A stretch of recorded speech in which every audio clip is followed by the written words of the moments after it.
temps de vous informer, mesdames, messieurs. Bienvenue à cette édition du journal sur les antennes de Occasion Télévision. La date historique du 30 juin 2023, une journée commémorative de l'indépendance, restera gravée dans la tête du Congolais car cette date coïncide avec la remise officielle de la carte d'identité nationale par le vice-premier ministre, ministre de l'Intérieur. Le premier citoyen congolais, Félix Antoine Tshisekedi Tshilombo, était à l'honneur. Raymond Mukanza nous fait le point.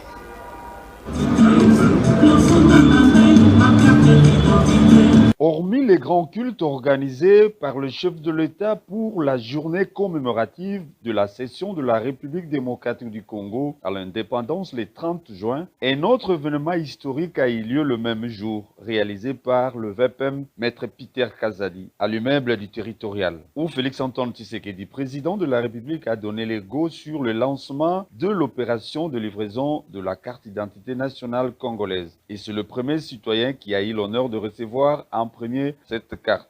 Pour joindre l'utile à l'agréable, les célèbres artistes et comédiens congolais ont, à travers une scénette, fait comprendre à l'assistance et devant le chevalier de la plume la quintessence d'une carte d'identité nationale.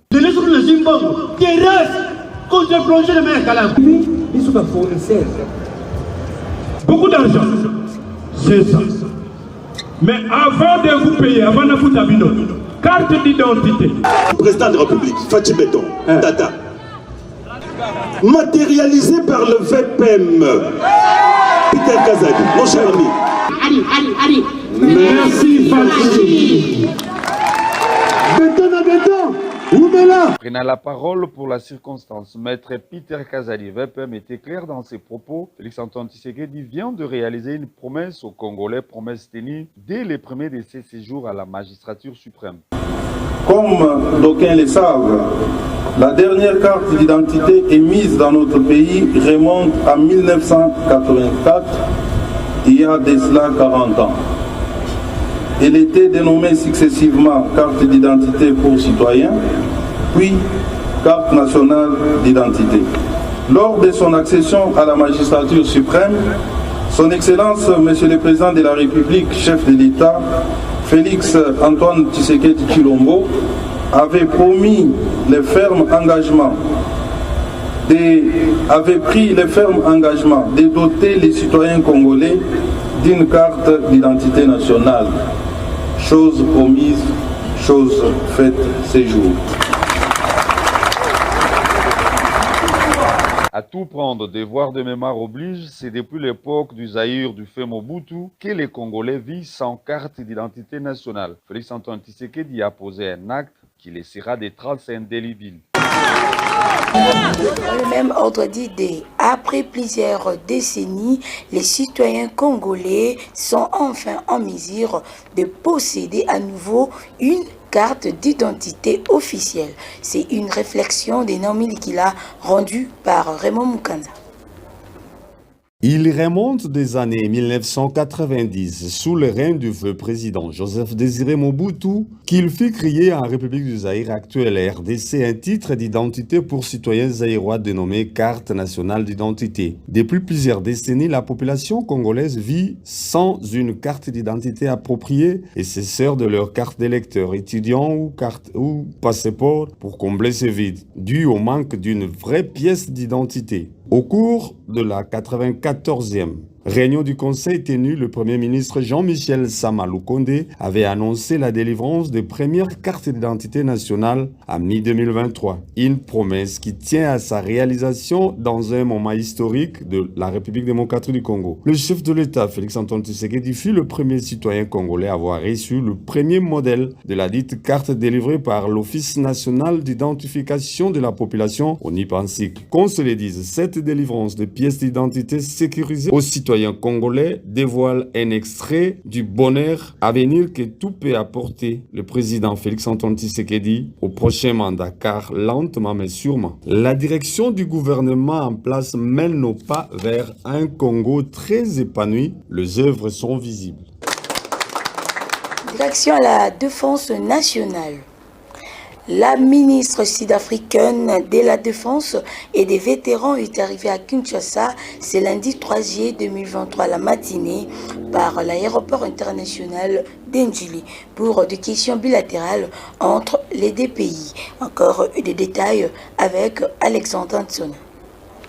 La ministre sud-africaine de la Défense et des vétérans, Thandi Ruth Modise, est arrivée ce lundi matin à Kinshasa. Depuis l'aéroport international de Ndjili, Thandi Ruth Modise a été accueillie par le vice-ministre congolais de la Défense nationale et ancien combattant, Sami Adubango Aouto. Les deux personnalités ont eu un entretien de près d'un quart d'heure au salon officiel de l'aéroport international de Ndjili. À savoir, la patronne de la défense sud-africaine est venue participer à la grande commission mixte RDC-RCA dont les travaux préparatoires avaient commencé depuis le 28 juin dernier. Retenons que Thandi Ruth s'entretiendra en début d'après-midi avec son homologue, le vice-premier ministre et ministre de la Défense nationale et ancien combattant Jean-Pierre Bemba Gombo. Une grande montée en puissance, les FRDC observés après 30 ans, ils se lancent sur les terrains de combat. Alexandre Sona nous fait le point. La montée en puissance des forces armées de la République démocratique du Congo se matérialise peu à peu. 30 ans après, le para-commando congolais sont de nouveau à pied d'œuvre et prêts à se lancer sur le terrain de combat. En effet, le centre d'entraînement des troupes aéroportées a accueilli le 30 juin dernier le premier exercice des simulations en vue de certifier cette étape quasi importante dans la nouvelle configuration de l'année congolaise. De ce fait, le vice-ministre de la Défense nationale et ancien combattant Sami Adubango Aouto, au nom du vice-premier ministre et ministre de la Défense nationale et ancien combattant Jean-Pierre Bemba Gombo, a apprécié l'exercice avec la clé, le largage de parachutistes. Hello, Tomoni Oyo Tomonate, ça fait 30 ans. El Bino Bozo Kita, Naipe Nazi émotion. Nazi émotion Pambate, Boka, Elingi, Kozua, Ali, Nae, Akala. Leloyo, Likambo ya Koloba, Lobeza, Lissusute, Nakanisi, de moment l'autre, Batuba Kotala, Eloko Oyo, Pour rappel, cette opération s'est déroulée en présence de plusieurs hauts gradés de l'armée et de la population mobilisée spontanément pour constater la dite opération. Toujours à la défense, le samedi 1er juillet 2023 avait marqué le début des travaux d'évaluation de la coopération militaire entre la République démocratique du Congo et la République sud-africaine. Encore une fois de plus, Alexandre Antsona. Les travaux d'évaluation de la coopération militaire entre la République démocratique du Congo et la République sud-africaine a débuté le 1er juillet 2023 au Collège de hautes études. À cet effet, la grande commission mixte RDC-RCA s'est réunie pour évaluer les questions relatives à la coopération militaire entre les deux pays. Sur place, plusieurs officiers militaires et hautes personnalités et experts de la sécurité ont pris part à ces travaux préparatoires au sommet de chefs d'État qui se tiendra le 7 juillet à Kinshasa. Et là, nous sommes dans la commission défense et sécurité qui englobe les différents acteurs du secteur de sécurité. Donc nous sommes là pour examiner ce que nous pouvons faire ensemble avec l'Afrique du Sud, qui est pour nous un partenaire important, d'autant plus que c'est un pays africain et qui a des grandes capacités en matière de défense et sécurité, même du côté économique. Donc c'est un pays sur qui nous pouvons compter pour essayer de développer aussi notre système de défense, développer notre économie. Donc c'est un partenariat que nous voulons mettre en place avec l'Afrique du Sud. Les recommandations des différentes sous-commissions des experts seront soumises aux travaux du Conseil de ministres de la Défense et Sécurité sous la coprésidence de Jean-Pierre Bemba Gombo, au vice-premier ministre et ministre de la Défense nationale et ancien combattant de la République démocratique du Congo et son homologue sud-africaine, Modise Thandi Ruth. Retenons que cette réunion a duré pendant 72 heures et des travaux en sous-commission prendra fin le lundi juillet prochain. Changeons de chapitre à présent à travers un communiqué rendu public le dimanche 2 juillet 2023. La CENI informe que la période des dépôts de candidatures sont fixées à la date du 26 juin au 15 juillet 2023. Suivez.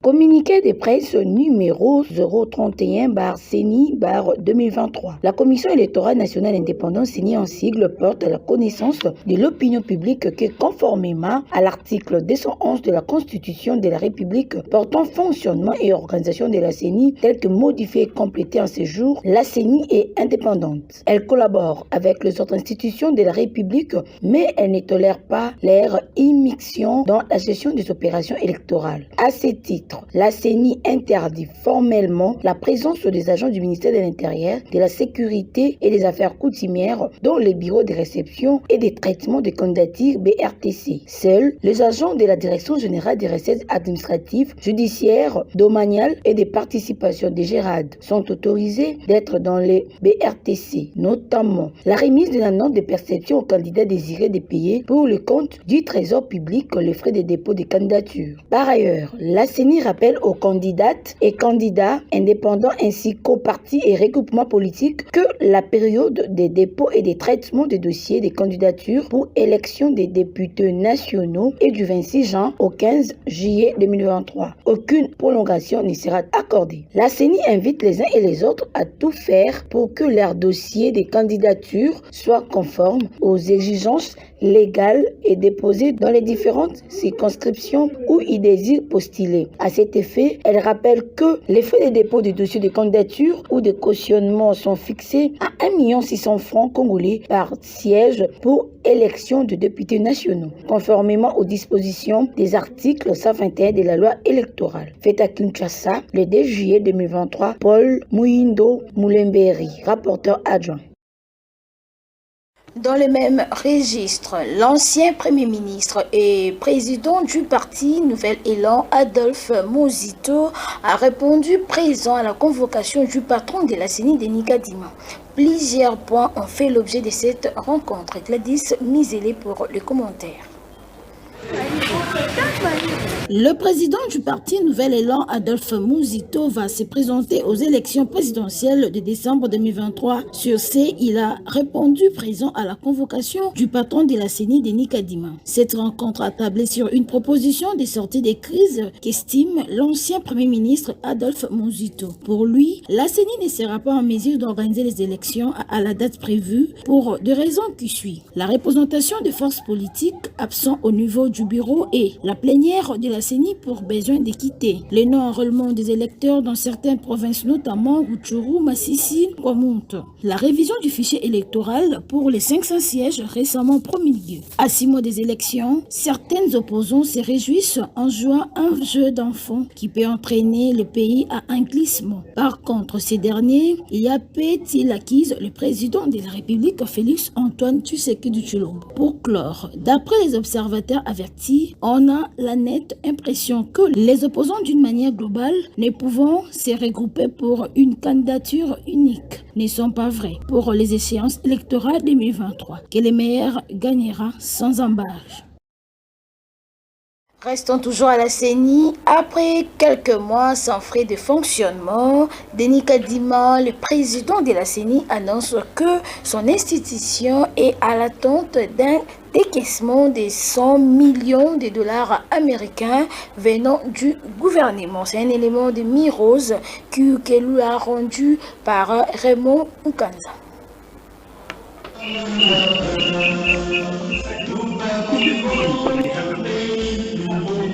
Après 7 mois sans frais de marche et d'investissement, la centrale accuse plusieurs mois d'arriérés des frais de fonctionnement et d'investissement. Le président Denis Kadima, qui tient à la tenue des élections dans le délai constitutionnel, a fait savoir à ses hôtes que son institution attend un décaissement imminent de 100 millions de dollars pour rattraper les temps perdus. Cette année relève M. Denis Kadima sur le plateau de France 24. Son institution, la CENI, est en attente du gouvernement 474 millions sur près de 680 millions en 2022. La CENI, par le biais de son président, disait avoir perçu près de 480 millions de dollars. Enfin, la CENI fonce la matérialisation des différentes étapes contenues dans son calendrier et à l'espace de 20 jours, du 21 juin au 15 juillet. Les BRTCE sont ouverts en vue de réception des différents dossiers des candidats à la députation nationale.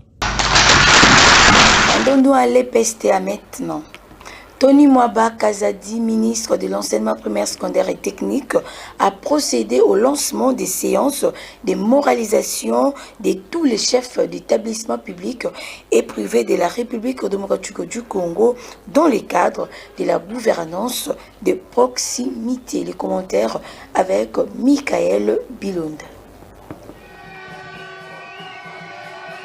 Le ministre de l'enseignement primaire, secondaire et technique, Tony Mwaba Kazadi, a échangé ce lundi 3 juillet 2023 au complexe scolaire Marie-Immaculée à la commune de Lantili avec les chefs d'établissement du secteur privé et public de la République démocratique du Congo dans le cadre du lancement des séances de moralisation et de réarmement moral au sein de leurs établissements scolaires afin de lutter contre les antivaleurs. Le regret est fort de constater que plusieurs d'entre eux n'exécutent pas exactement les ordres venant du gardien de la gratuité. Je voulais profiter donc de ce petit moment de vacances, comme vous le constatez d'ailleurs, pour m'entretenir avec les chefs d'établissement, ceux-là qui sont sur terrain, les premiers responsables et gestionnaires des établissements scolaires. Je suis venu ici m'entretenir avec les chefs d'établissement, les gestionnaires d'école. Je n'ai pas affaire aux syndicalistes. En outre, cette première étape qui a porté son choix à la province éducationnelle de Kinshasa Plateau a éclairé toute la lanterne non seulement de chefs d'établissement, mais aussi des syndicalistes qui ne font pas de la restitution à la base, a expliqué le ministre Tony Mwaba Kazadi. Les instructions officielles qui sont données au niveau national doivent être exécutées par les gestionnaires des établissements scolaires. J'ai constaté que entre les instructions qui sont données et l'exécution, qu'il y a un vide. Les instructions n'arrivent pas et même les peu d'instructions qui arrivent ne sont pas exécutées. Il fallait alors, à la fin d'une année scolaire, passer à l'évaluation pour bien préparer l'année scolaire 2023-2024 et je dois m'adresser directement au chef d'établissement. Donc, c'est une série de face-à-face qui vient d'être initiée. Nous commençons au plateau, demain on est à Tchangou, ainsi de suite on va terminer Kinshasa et on verra dans quelle mesure nous allons maintenant aller dans les provinces. Notons par ailleurs que le gardien de la gratuité ne ménage aucun effort pour sauver la gratuité de l'enseignement primaire en épinglant sur l'exécution totale de ses ordres dans les établissements publics qui n'est pas négociable et a rappelé son appel à l'organisation du Salongo chaque samedi du salut au drapeau et d'un message patriotique à la République démocratique du Congo. Poursuivons ce journal par la politique. Une matinée politique pas comme les autres à l'Union pour la démocratie et le progrès social UDPS Tshisekedi en sigle le dimanche 2 juillet 2023 au siège du parti. Le secrétaire général Augustin Kabouya avait le mot juste pour les candidates et candidats du parti. Suivez cet élément de la rédaction de Occasion Télévision.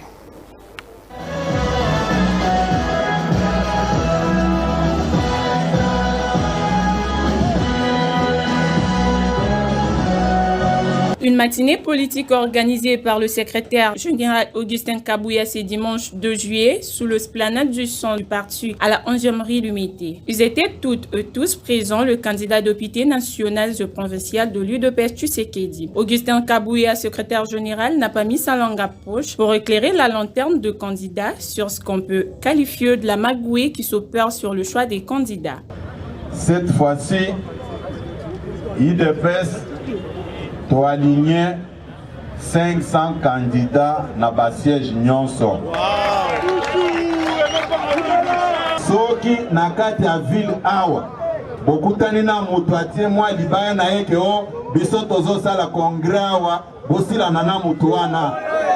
Pona UDPS Tshisekedi, c'est écrit noir blanc au numéro 829. C'est Augustin Kabouya Chilumba qui engage le parti. Sokio Oyoki Moutou, IDPS Viva. Oyoki Moutou à l'Obiono, nous aurons des problèmes aux élections à Zamouyibi. Akende Gozoni Sambongo ya Batu. IDPS Viva. Ce n'est pas le cas aujourd'hui. Le lot, il n'y a que le secrétaire général qui apparaît maintenant. Parce que le président de la République a au-dessus de la mêlée. Boyebi ke asali union sacrée. Biso nyonso tozana kati ya union sacrée. Tous les membres de l'union sacrée baza ko utiliser photo na ye. Okopekisa bango te. Mais biso toza pe na stratégie na biso. Ngai comme secrétaire général, je me vois dans l'obligation ya ko prêcher, ko présenter, ko défendre bana oya biso. Tokani malam. En tout état de cause, l'UDPS Tshisekedi est prêt pour tout rafle pour les échéances de 2023. Et le secrétaire général Augustin Kabouya tient mort du cul à cette réussite avec une franche collaboration avec la base. Et donc, retenez la touche vocale de Naomi Likila. Dans un autre chapitre, c'était à l'occasion du 63e anniversaire de l'indépendance de la République démocratique du Congo que Malika Mukubu, secrétaire nationale chargée des questions électorales et la représentante des femmes de l'Union pour la démocratie et le progrès social, a adressé un mot à ses compatriotes congolais. C'est un propos recueilli de Louise Otombo.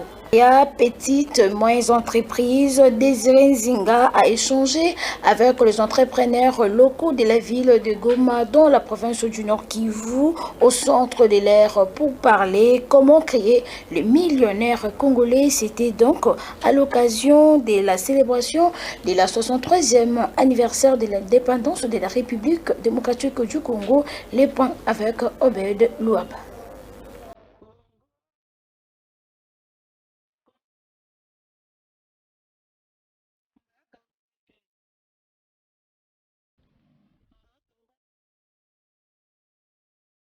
C'est dans le souci de concrétiser la vision du chef de l'État Félix-Antoine Tshisekedi Tshilombo que le ministre de l'entrepreneuriat, petite et moyenne entreprise, Désiré Nzinga, rêve d'un Congo plein de millionnaires. L'occasion faisait les larrons ce samedi lors de l'officialisation de la campagne de sensibilisation des Congolais pour leur permettre de créer des petites et moyennes entreprises. À Goma, chef-lieu de la province Nord Kivu, Désiré Nzinga a présidé une cérémonie dans l'enceinte de l'université de Goma à l'occasion des festivités du 30 Nord de l'université. Nous avons profité de l'occasion pour vulgariser, sensibiliser et dire que bon, nous sommes là pour la capacitation des Congolais à cet entrepreneuriat et que nous sommes là pour le crédit, donc des contrats, des sous-traitances pour cette catégorie d'entrepreneurs, que nous sommes là, n'est-ce pas, pour le crédit et pour apporter les fonds avec notre FOGEC.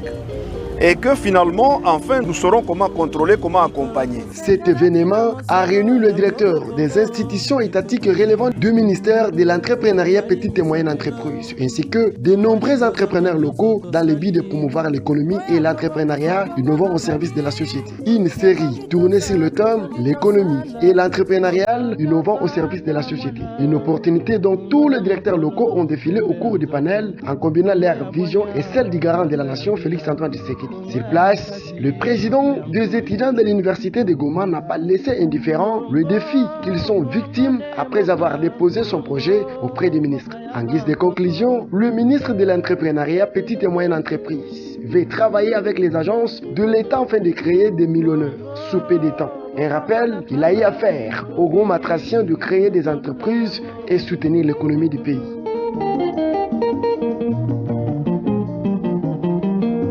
Elles ont célébré avec faste à leur manière le 63e anniversaire de l'indépendance de la République démocratique du Congo. Elles sont donc les mamans de la Komemeko. C'est un élément de Karine Ivili et Raymond Mukanza.